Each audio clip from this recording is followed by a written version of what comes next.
he was like, B, check your phone. He always used to say, check your phone. And I clicked on it and his face comes up. I was like, what the hell is this? My first game, monkey chants, saying they want to kill me for the colour of my skin. I remember I chatted to my brother, I said I was coming home. And I remember I saw the beast, the first one, that was what I saw. I was mind-boggled to how many videos and how many views. Adebayo Akinfenwa, thanks for joining us. How are we doing? Not too bad, I can't complain. Getting older every day, but can't complain. You're 40 now? Yes. Just retired after last season? Yes. How are you finding that adaptation? Do you miss that routine and the buzz of playing? I don't miss the buzz of playing yet. And I've kept to my routine at the moment. So anybody that kind of follows me, I keep saying my social media is it's like Groundhog Day, because it's the same thing every morning. I still try and get on the bike. I still try and keep that routine of what I was doing prior. So I'm routine, I'm a creature of habit anyway, but I've seen the boys go back. I've seen them a couple pre-season games. I've seen them doing the kit launch. So they're the things, not even the kit launch, just the banter that goes into. The camaraderie, right? Yeah, the kit launch and it just dragging out. I remember the last one, it dragged out and I couldn't wait to get away. But now I'm thinking, just the banter. So I'm missing that element. I can honestly say at the moment I am staying busy, which is good. I know I'm one of the lucky ones at the moment that I know when you finish the game, sometimes being idle and not knowing where you're going to go can be a massive struggle just because of the identity. But we've touched on adapting. So at the moment, I'm in an okay place. Like, get me in October, and I may have a different answer. The leg break, it was a very long time ago now, so a lot of people maybe forgot it ever happened. But that kind of, because you weren't always the player that you were in your latter years, right? What are you trying to say about it? No, I'm playing. I'm saying that you used to be rapid. Yes, right? I like you. And the leg break forced you to completely adapt your game, right? So would you actually say that, not to say that it was a good thing, but almost a blessing in disguise, because adapting who you were as a player helps you maybe prolong your career and therefore your kind of financial health? Yeah, you know, the funny thing is, I think we're all products of experiences and products of our situations. And of course, at the time, breaking my leg, it was the worst thing in the world for me. But what it did is, and I guess I can articulate it a little bit better now, is sometimes when you go through your most difficult periods, it sets you up for where you're meant to be later on in life. And that's what breaking my leg did for me. Blessing in disguise, you could say. Because yes, I was rapid, one of the fastest in the league. Don't quote me, don't at me, anybody. No, but I had to adapt my game. Boy, man, I struggled financially just because I didn't set boundaries, I didn't set plans, and I think that's what you got to do. I tell my kids all the time now, my boy, he loves football boots, he loves games, but then when he gets his pocket money, all he does is spend it on sweets. So I'm like, well, tell me how that works. As well as the leg break and, you know, as you mentioned earlier, all the challenges that life throws at you, one of the more difficult periods of your career was in Lithuania, right at the start, right? Yeah. So you went out there to play professional football. Yep. And you were racially abused while you were out there. So, and obviously, like everything we've spoken about, it all links to mental well-being as well, right? So if you don't mind talking about it, how hard was that? And you know, at any point, did you just think this isn't worth it, I need to go home? It was extremely hard. It was extremely hard. And I guess for those that don't know the story, and I'll try and sum it up in the sense where I was 18-year-old, I wasn't getting a look in here, hearing, you know, nah, you know what, we don't want to sign you. Went out to Lithuania to continue my dream of being a footballer. And listen, I don't think, for me, it's diabolical. Racism, I can't, you know, that whole concept for me, it literally doesn't compute with me at all. But I was an 18-year-old, raised in Islington, went to Highbury Grove School. It was multicultural, metropolitan, you know, and I had never dealt with racism. Went out there as an 18-year-old, being the only black person in the league, being one of 4 or 5 black people in the city of Clypedo. My first game, monkey chants, saying they want to kill me for the colour of my skin. And yeah, 100%, I won't even sit here saying, oh no, there weren't times when I wanted to give up. That first day, I was like, what the hell? I remember I chatted to my brother, I said I was coming home. But something that stayed with me that my brother did say to me, he said, listen B, I won't tell you to stay anywhere you don't want to stay, but if you leave, they win. And I won't say that was what it was, but I remember going to sleep and waking up and then realising that I won't allow anybody to run me out of anywhere. Listen, I'll send this message out to anybody. and to everybody out there, young, old, or indifferent, or in between, is, you know, being comfortable in your own skin is the most powerful thing that you can own. Your individuality, nobody can do you or be you better than you. That your source is the best source out there. So that's the message I'd give out to anybody. Early on in your career, you suffered a leg break, which kind of put you into a difficult position where you had to adapt your physical health for the sake of your financial health, right? Yeah. So what advice would you pass down to young men in particular, especially during a cost of living crisis? At the moment, right now, I'm riding with Experian, and I think the mission is to help young folks, young people, just like I said, because it actually it resonates with me highly, because it's what I'm doing with my kids. From she can turn 15, I actually said 16, to my 7-year-old, and it's the same. I'm telling him every time he does his room, like, he'll get 50p, and he's lucky, because I didn't get any of that when I was growing up.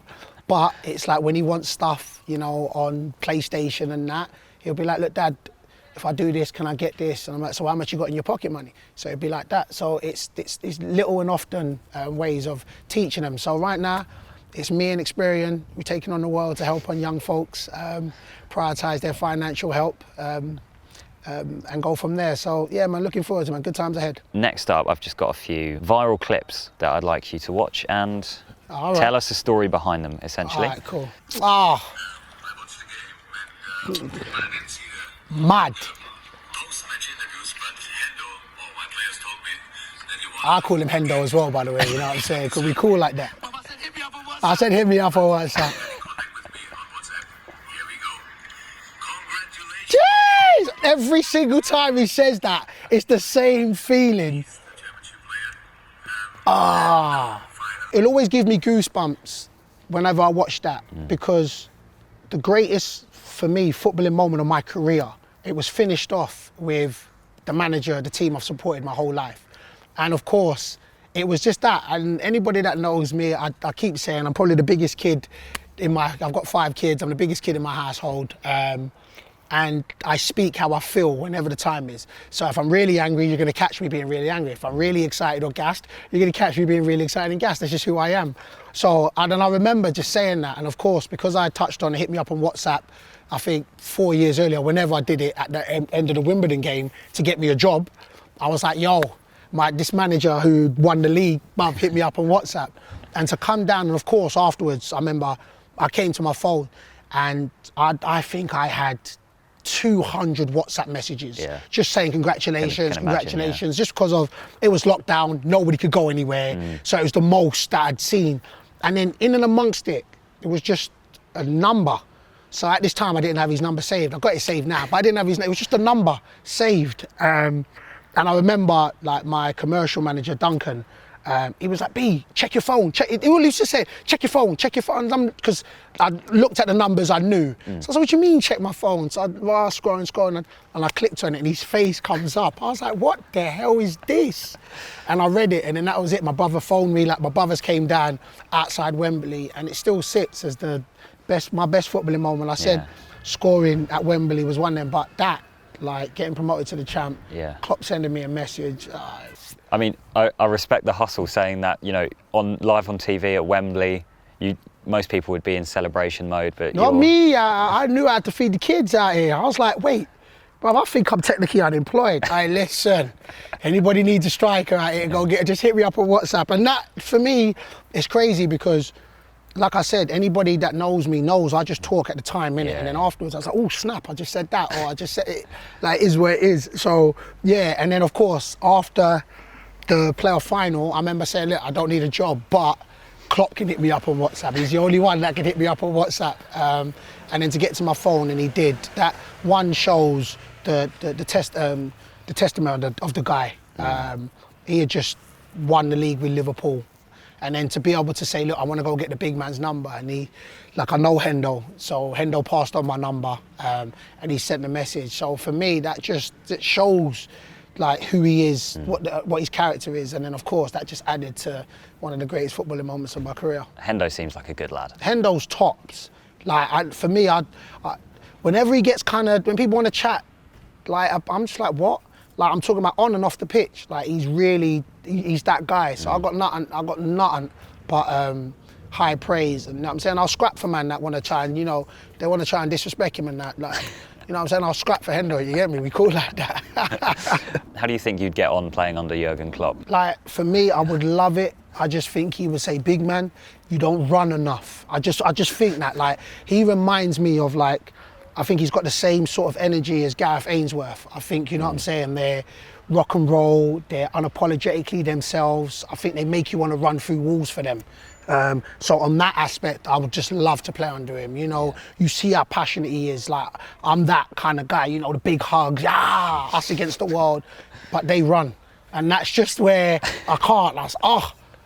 Klopp, I just can't do it. And that's just my only downside. I'm like, big man, I just can't do it. But other than that, I think he's one of the managers that will just get the most out of you. You almost get tired watching them play sometimes. Oh, man, trust me, man. Okay, so another, not a clip this time, but a social media post I wanted to get your take on.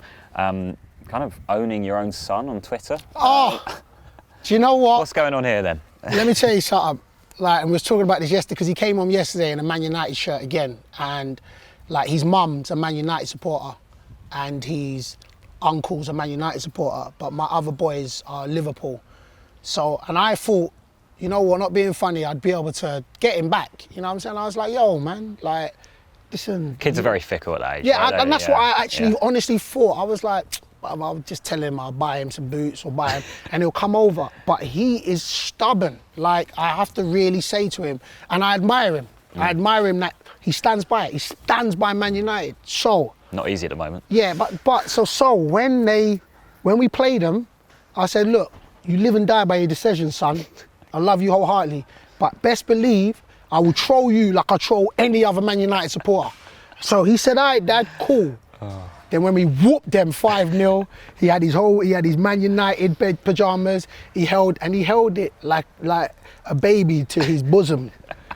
And me and his brother, we let him have it. I swear down, I wasn't even sugarcoating it. I said, just listen, son. So I put it out on YouTube, made him a meme, and I said, yes. Boom. But I did say, if Man United beat us, I promise you, I'll do the same. I am fair, but they didn't. So, boy, he's a meme. So I'm glad of that. Absolutely brutal. But, you know, he's got to learn, hasn't he? He's got to learn. You've got to learn to lose. He's got to learn. Have you ever been tempted to transfer your physical prowess from the football pitch to the combat sports field? Combat sports, as in boxing, WWE, MMA, I'm sure a lot of people would like to see you in a ring of some sort. Like, to be fair, like that, it's always been. I'm a massive WWE. I'm a massive, to be fair, active sports. I like boxing and that. All I can say is watch this space in regards to a few things happening. Like I said, like there's some exciting stuff. But yeah, man, I actually like the physical stuff. So if anything, I'd definitely be doing the training for it. Because celebrity boxing is quite a big thing now, isn't it? Yeah, especially among the YouTube community, you know. Yeah, I see all that. I remember a couple of people, I swear, called out my name, everyone, and I was, oh no, I think like fighting and boxing is two different things. I know I can fight, I just don't know how much I can box. You know what I mean? Well, I may end up whipping off my gloves and just slamming them down. But nah, listen, we'll see what happens. We'll watch this space. I mean, yeah, I'm sure a lot of people would tune into an exhibition between you and KSI. Yeah, listen, let me tell you something. That boy knows how to box. The boy knows how to box. I know I'm probably with different weight classes and that, but I've seen his skill. Like, and I salute him, and I'll tell you this, I wouldn't be taking him lightly, like, especially in the ring. Like, outside the ring, I'll slam him. I'm a strong boy, you know what I'm saying? But in the ring, the boy got mad skills. So, real talk, like, I'll have to salute him, and if anything, I don't even know if I want that smoke. His rise to internet fame was kind of helped by his almost obsession with you. Do you know what I mean? He made a lot of videos back in the day about you and being like brilliant on FIFA, for example. And how did you find that at the time? And like, because obviously you seem to have a good relationship with him now, but was it a bit strange at the time? Do you know what?